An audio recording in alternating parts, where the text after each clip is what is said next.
네, 오늘 이슈를 통해서 시장 알아보겠습니다. 주제 보시죠.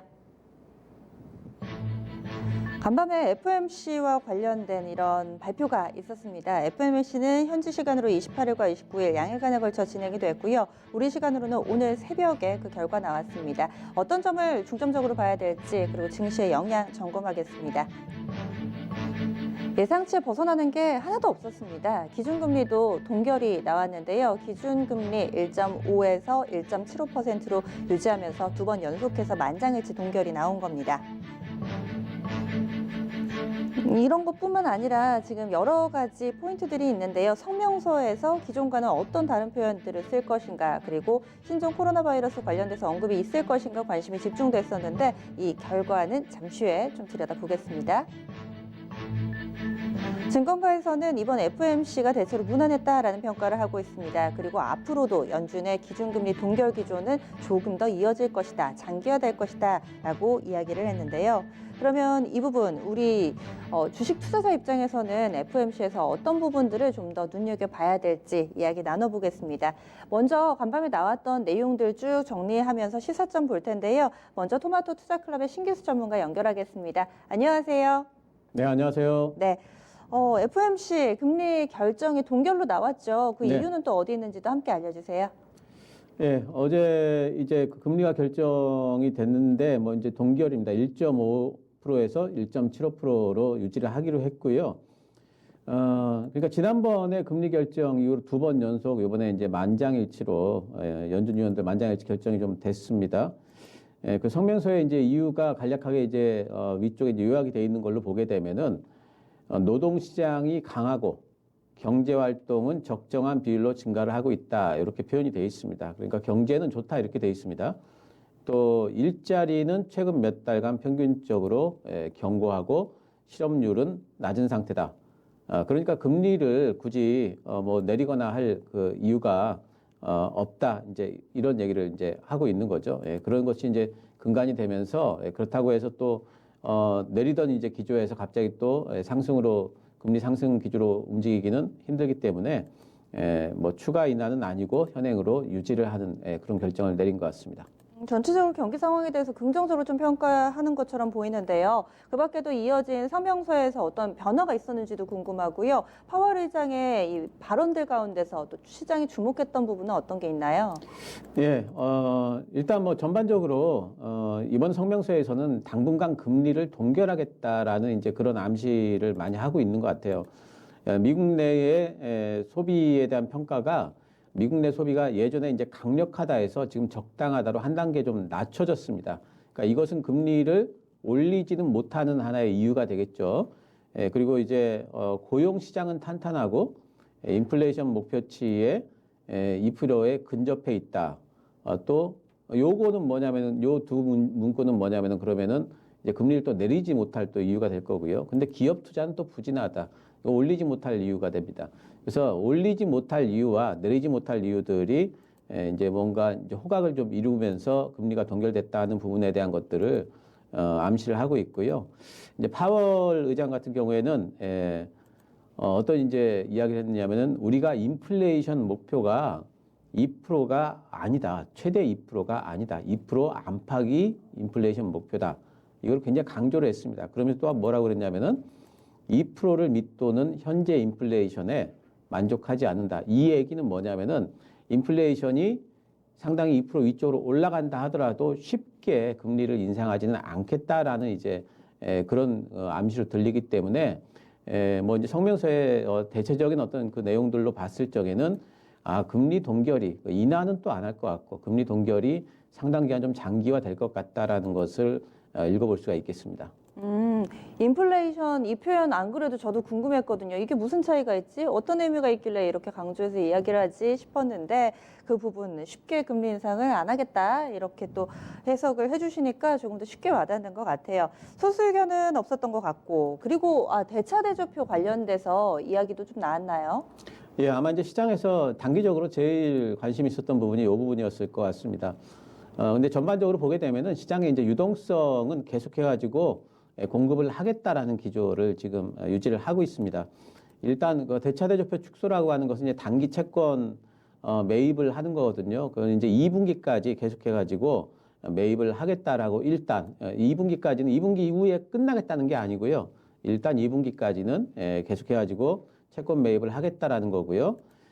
두 번째 이제 그 단기 유동성 공급을 하기 위한 환매 조건부 채권 레포라 그러죠. 그 레포 시장에 개입하는 것도 4월까지는 계속 유지를 할 걸로. 이것도 유동성 공급의 한 방법입니다. 그렇게 이야기를 했습니다. 그리고 단지 이제 초과 지급 준비금 금리 이제 IOER이라고 하는 것을 0.05% 인상을 했습니다. 근데 이제 이 부분은 기술적인 부분이다 이렇게 얘기를 하면서 혹시라도 또 이제 이쪽에 금리를 인상을 하면서 긴축으로 들어가는 것 아닌가 하는 그런 시장의 우려감을 굉장히 좀 강하게 그쪽에서 저지를 했어요. 확대 해석을 굉장히 경계를 한다.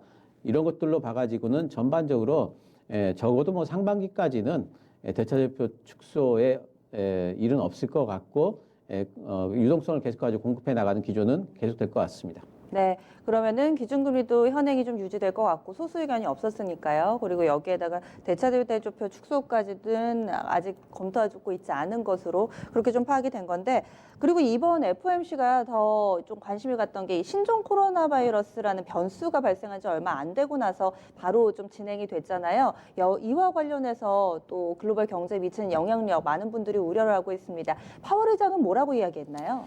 예, 일단 뭐 성명서 부분에서 신종 코로나를 직접 언급한 부분은 없었습니다. 근데 이제 성명서 발표 이후에 파월 연준 의장이 기자회견을 했습니다. 근데 거기서 이제 기자들이 물어보니까 뭐라고 그랬냐면은 매우 심각한 문제로 파악을 하고 있다. 그리고 혹시라도 이제 경제 활동에 차질이 우려가 될 수도 있는 부분이기 때문에 심각하게 받아들이고 있고 궁극적으로 미국 경제에 미칠 파장을 판단하는 것이 우리의 틀이다. 이 얘기는 뭐냐면은 결국에는 미국 경제에 이번 우한 폐렴으로 인해 가지고 경제에 어떤 마이너스적인 파장이 올 것 같다. 그러면은 대응을 하겠다라는 거죠. 그럼 그 대응은 뭘까요?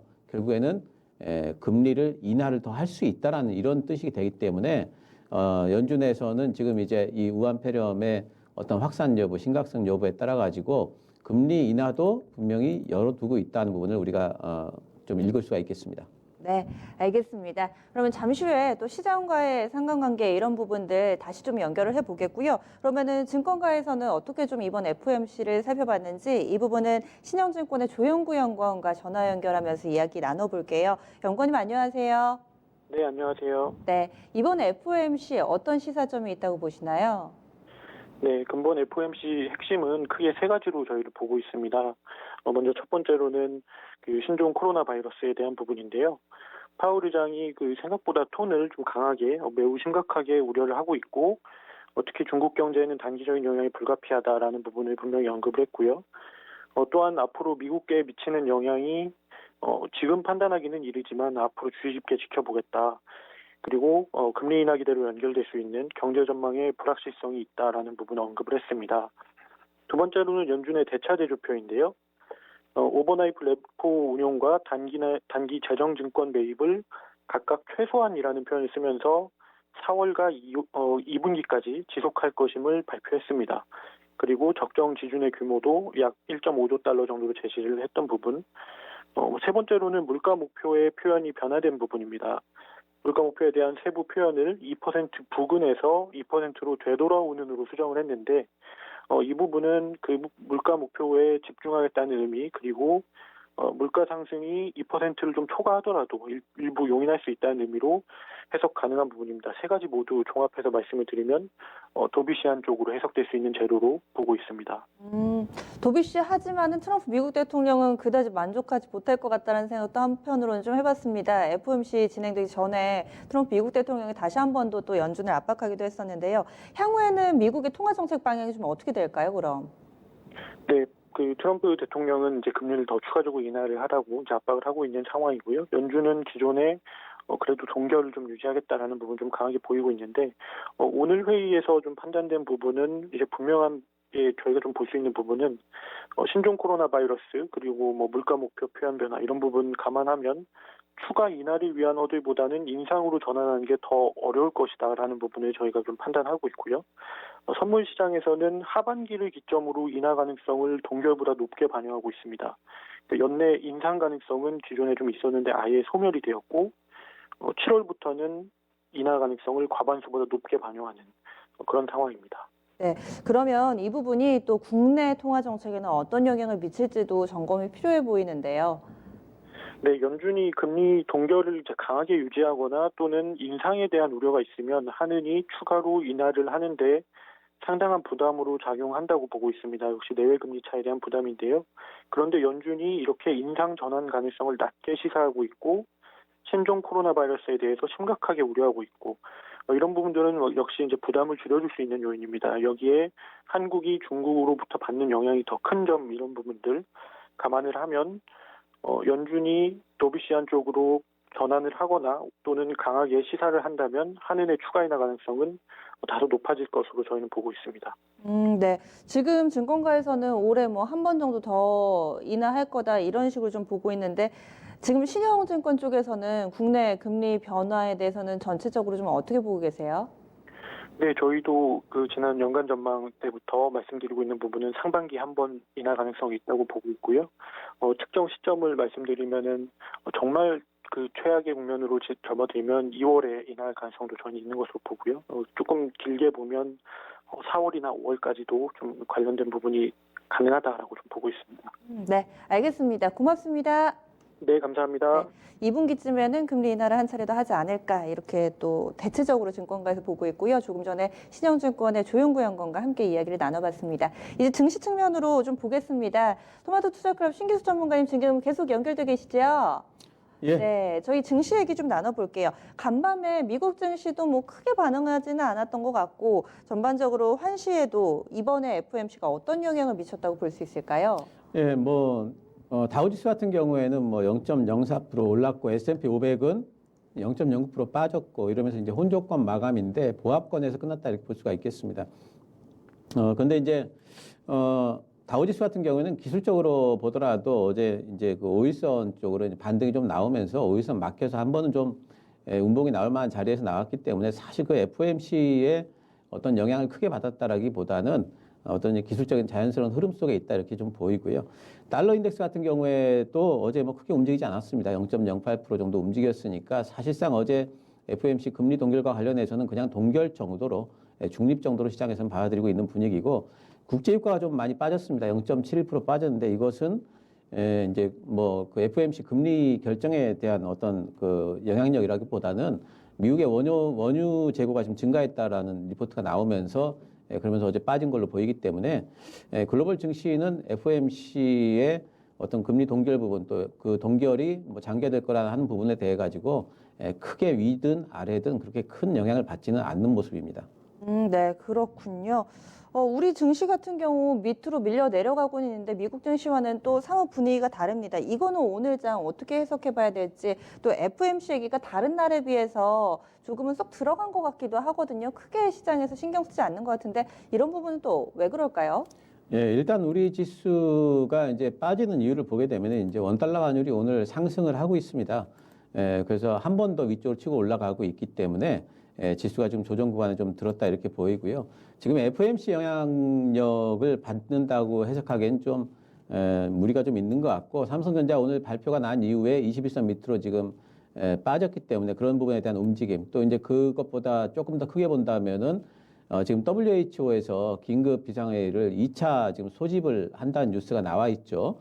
그러면서 이게 우한 폐렴 부분에 있어가지고 다시 한번 이제 조금 더 이제 공포감이 좀 확산이 되고 이게 실물 경제에까지 정말 영향을 미치는 것 아닌가에 대한 그런 우려감들이 우리 증시에 조금 있다 이렇게 보이고요.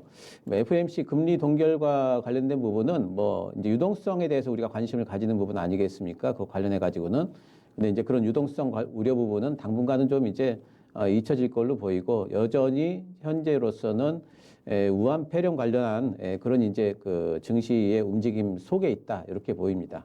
지금 우한 폐렴 쪽 그리고 또 WHO에서 긴급 회의 하겠다. 또 지금 실시간 검색어 보면 WHO 비상사태 뭐 이렇게도 이야기가 되고 있는데 과연 오늘 저녁에 어떻게 결정할지 여부가 중요하긴 합니다. 그런데 보면은 관련해서 움직였던 종목군들이 사실 밀려나는 종목이 더 많아가지고요. 그러면 관련주에 대한 흐름은 사라지고 시장에 다소 좀 악재성 그러니까 누르는 요인만 좀 살아남아 있다 이렇게 좀 봐야 되는 건가요? 그러니까 오늘 밤에 이제 비상사태가 선포가 될지 안 될지에 대한 불확실성이 좀 있기 때문에 만약에 선포가 되게 된다면은 그러면은 가령 이제 테마주들한테는 이제 일종의 호재가 되겠죠. 하지만 선포가 안 되면은 테마주들한테 또 악재가 되고 선포가 되면은 증시 전반에 뭔가 좀 악재가 되고 그러니까 이렇게 지금 테마주들도 눈치를 봐야 될 구간이고 뭐 그리고 중국 소비주들 굉장히 눈치 봐야 될 구간이고 또 시장 전체도 이번에 비상사태가 선포가 되게 되면은 그러면은 국가 간에 이렇게 왕래 같은 것들을 제한을 할 수가 있거든요. 그렇게 되면은 이제 교육이라든가 물동량 같은 것들이 줄어들 우려가 있고 그게 이제 실제 실물 경제의 성장률에 전망치에 이제 좀 영향을 좀 미칠 수가 있는 부분이 있기 때문에 시장은 그 부분을 굉장히 좀 지금 예의주시하면서 조금 바라보고 있는 구간이 되겠고요. 테마주들이 그럼 왜 안 오르냐 하는 부분도 방금 말씀드렸듯이 만약에라도 이 부분에서 만약 비상사태가 선포가 안 된다 그러면은 테마주들한테는 오히려 악재이기 때문에 테마주들도 지금 잠잠하고 그러니까 전반적으로 지금 시장에 우한 폐렴과 관련돼 가지고는 지금 눈치 보기를 지금 하고 있는 상태다 이렇게 해석을 할 수 있겠습니다. 네, 알겠습니다. 오늘 자세한 말씀 고맙습니다. 네, 감사합니다. 네.